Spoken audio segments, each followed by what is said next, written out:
جس طرح سے محرم کی 10ویں تاریخ کو ہم سن کر ہمارے رونگٹے کھڑے ہو جاتے ہیں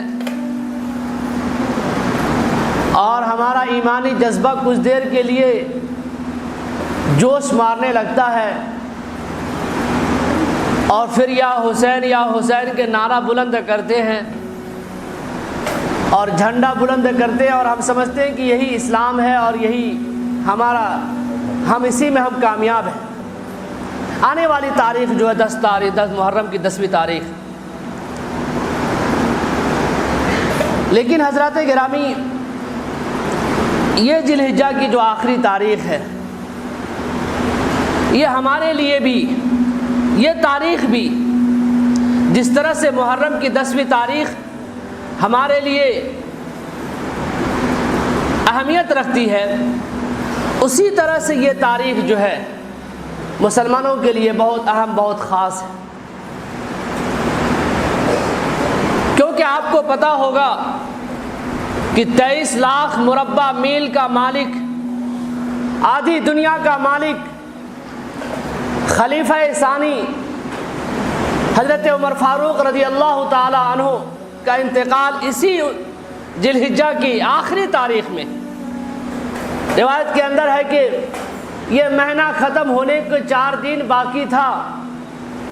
تو حضرت عمر فاروق رضی اللہ تعالی عنہ کے ساتھ واقعات پیش آ گئے۔ ایک روایت میں لکھا ہے کہ 26 یا 25 تاریخ حضرت عمر فاروق رضی اللہ تعالی عنہ کے جانے کا واقعہ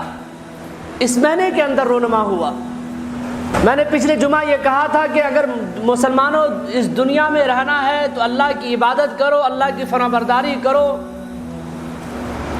اور جس مقصد کے لیے اللہ نے بھیجا اس مقصد کو پہچانو، دنیا کی کوئی حقیقت نہیں ہمارے لیے۔ تو آئیے حضرت عمر فاروق رضی اللہ تعالی عنہ کے ذریعے سے، میں نے بات میں بھی یہ کہا تھا کہ جو مسلمان تکبر والی زندگی گزار رہے ہیں، مسلمان جو نفرتوں کی دیواریں کھڑی کر کے جو زندگی گزار رہے ہیں، مسلمانوں کے بیہیو، مسلمانوں کے اخلاق، مسلمانوں کے کردار جو دن بدن گھٹیا ہوتے چلے جا رہے ہیں۔ آج کے مسلمان صرف جھوٹ بولنا اور الٹی پھلٹی سازشیں کرنا، جس کو اپنا مقصد عین مقصد سمجھ لیا۔ آئیے وہ 23 لاکھ مربع میل کا مالک، آدھی دنیا کا مالک حضرت عمر فاروق رضی اللہ تعالی عنہ کے حوالے سے کچھ باتیں آپ کو سنا دوں۔ آپ کو پتہ ہے کہ حضرت عمر فاروق رضی اللہ تعالی عنہ خلیفہ ثانی ہے، دوسرے خلیفہ، پہلے خلیفہ حضرت ابو بکر صدیق رضی اللہ تعالی عنہ اور دوسرے خلیفہ حضرت عمر فاروق رضی اللہ تعالی عنہ ہے۔ 23 لاکھ مربع میل کا مالک، 2-3 لاکھ 2-3 کروڑ کا مالک نہیں، 23 لاکھ مربع میل کا مالک، آدھی دنیا کا مالک۔ حضرت عمر فاروق رضی اللہ تعالی عنہ کی زندگی گزارنے کا طریقہ دیکھیے، یہ خلیفہ ثانی ہے، تخت پر بیٹھتے ہیں، دن میں تخت پر بیٹھتے ہیں، وہ بھی تخت کیسا، یہ آج کے جیسا تخت نہیں، مدینہ کی چٹائی ہوتی، اسی چٹائی پر پورے دن بیٹھ کر معاملے کو حل کرتے، مقدمے کو حل کرتے، لوگوں کے مسائل کو حل کرتے، لوگوں کی پریشانیوں کو دور کرنے کے لیے ہمیشہ تیار رہتے، لوگوں سے محبت کے ساتھ باتیں کرتے، نرمی کے ساتھ باتیں کرتے۔ اور جب رات کا وقت ہوتا، سورج ڈوب جاتا، رات کی تاریکی ہوتی، تو حضرت عمر فاروق رضی اللہ تعالی عنہ اپنے گھروں کے اندر سوتے نہیں، اپنے رعایا کی دیکھ بھال کے لیے گشت لگاتے، چکر لگاتے کہ ہماری رعایا کس حال میں ہے، اپنی رعایا کی خبر کے لیے راتوں کو گشت کرتے۔ واقعہ ہے کہ اسی طرح سے گشت کرتے کرتے ایک گھر کے پاس پہنچے، دیکھا کہ وہاں اس گھر سے دھواں تو نکل رہا ہے لیکن بچے بڑے رو رہے ہیں، رونے کی آواز آ رہی ہے، اور اس کی جو اماں ہے عمر فاروق کو کوس رہی ہے، لان تان بھیج رہی ہے بادشاہ وقت پر کہ یہ بادشاہ کیسا ہے، رعایا کی خبر نہیں لیتا۔ حضرت عمر فاروق رضی اللہ تعالی عنہ نے جب کہ ان کے یہ زبان یا الفاظ کو سنا تو یہ رونے لگے، ٹھاٹے مارتے رونے لگے کہ مجھ سے اتنی بڑی بھول ہو رہی ہے،